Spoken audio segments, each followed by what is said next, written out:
What's up, everybody? Welcome to Podcast Now. I'm Alex, and in this video, I want to talk about how Ghost of Tsushima should absolutely come to the PS5. Now, this is not a guarantee. It's not a guarantee Ghost of Tsushima would make its way to PS5, but I think it's about as close to a guarantee as humanly possible. So Sony has made it so that when your game gets certified after July 13th, it must also be compatible with the PS5. So in terms of backwards compatibility, and that's not even tech. And I'll get to what I mean about Ghost of Tsushima. It's not even technically what I'm referring to. Ghost of Tsushima released after July 13th, but it was certified long ago. So technically, there's no guarantee that this game would 1000% work on your PS5. And again, that's just talking about backwards compatibility. I think for the most part, a lot of games are going to work on PS5. I think a lot of, especially these bigger games, even if they, obviously Sony has said like we're working on a couple thousand games, right, that we're going to try and get on the PS5. They're going to be able to do backwards compatible. I think Ghost of Tsushima is just about a lock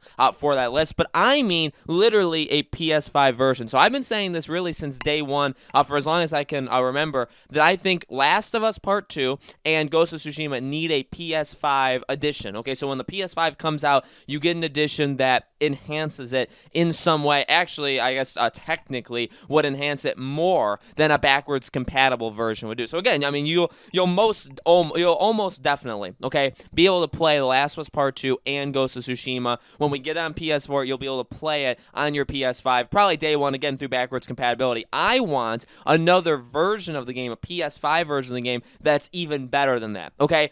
With also, that smart delivery. However, Sony still has not yet said what their name is going to be for that, but we know a lot of games, obviously, are going to have that next-gen upgrade for PS5. So I think that should definitely happen as well. Last of Us Part 2, if you have it for PS4, you should get the PS5 version for free. This should be a free upgrade. If you have Ghost of Tsushima on PS4, you should get the PS5 upgrade. I think when you look at the fall period, it's different for Sony. Like it's kind of weird.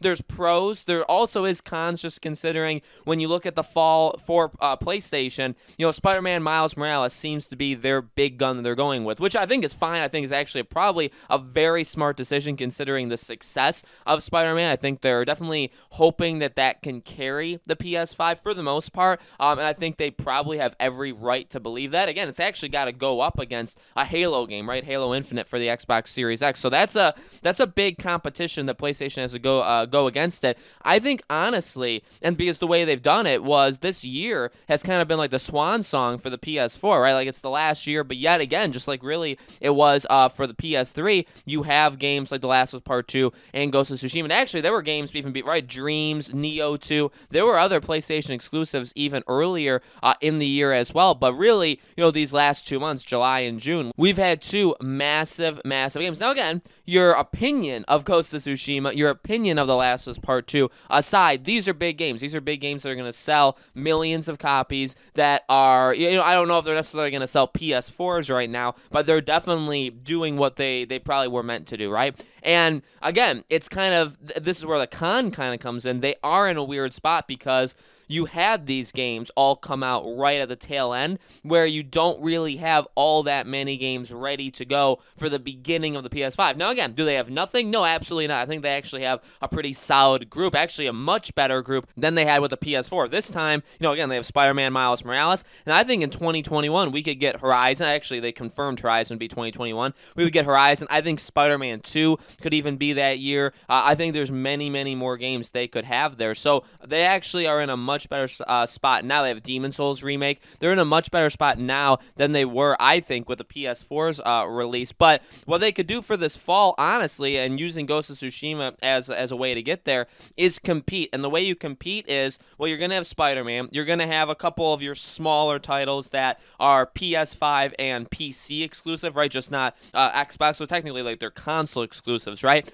You're going to have those, but I think you do need one or two other things. Now, are they hiding things in terms of the August state of play? I mean, actually, rumor has it they are doing that on purpose. They haven't announced things on purpose because they're waiting for August. But I think you add The Last of Us Part 2, you add Ghost of Tsushima to that release window. It doesn't have to come out the same day, but if you can get a Ghost of Tsushima PS5 version out by the end of November, even early December, yes, you'd be missing Black Friday, and that is kind of a big deal, but at the same time, you're giving people products early on. It's not like we're going to necessarily need beat it, we're going to have Assassin's Creed, we're going to have, Cyberpunk. And, again, those games are not actually guaranteed. In fact, Cyberpunk, they said it's not guaranteed, and it's not coming till 2021 for a PS5 specific version. And again, you're going to be able to play a lot of these games backwards compatible, but to have it where you get the PS5, again, like Assassin's Creed's a game I'm getting, Cyberpunk, we'll be able to play them backwards compatible. We'll be able to play, obviously, the PS5 exclusive games,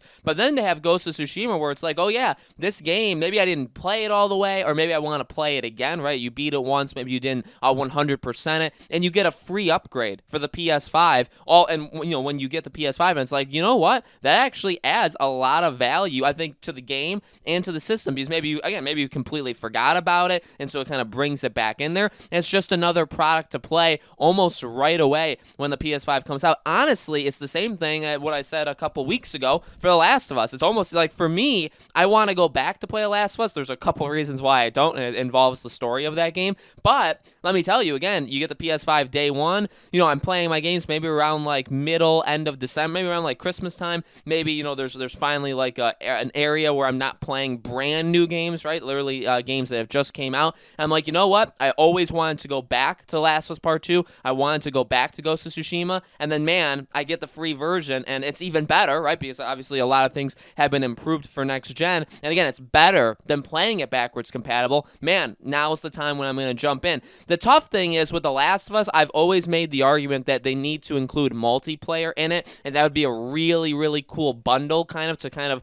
have the game reemerge, right? It comes out on PS5, the PS5 version of The Last of Us Part 2, but also has the multiplayer mode, or, however they do it, because we may have to pay for the multiplayer mode, we may not, we don't know yet, but they could do that, right? With Ghost of Tsushima, it's a little bit harder, because what can they do? The one thing they could do is do DLC. Now, that's an interesting one. That is something I want to talk about over the coming days. Should DLC be added? I feel like it kind of should. I mean, this is an open world game. We've seen open world games get DLC. Actually, quite often, open world games get kind of like side quest DLCs where they kind of emerge into big things. Could totally happen here. It would obviously extend the length of the game. And we saw, a lot of people are kind of comparing this game to Horizon for a lot of like potential reasons. And Horizon obviously had the Forbidden Wilds, which I thought was a really, really cool expansion. I thought that, and now I actually played it at the same time I was playing Horizon, so I beat Horizon, and then I did the DLC, but all kind of in one go. I didn't have to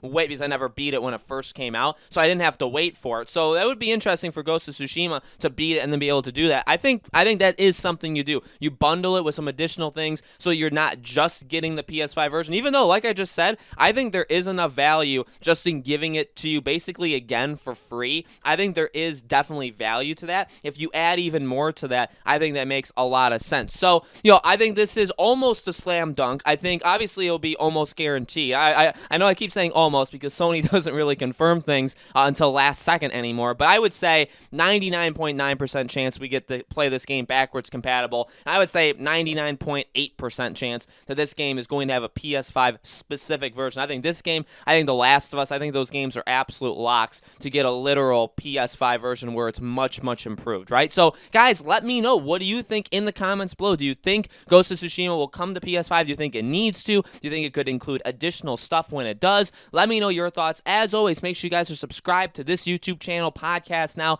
Hit the bell icon so you guys know when these videos go up, and follow me on Twitter if you guys have not yet already. Podcast Now 15 is a Twitter handle. I'll leave a link for that in the description below. More Ghost of Tsushima videos coming to you guys every single day, and so I hope to see you guys on the next video.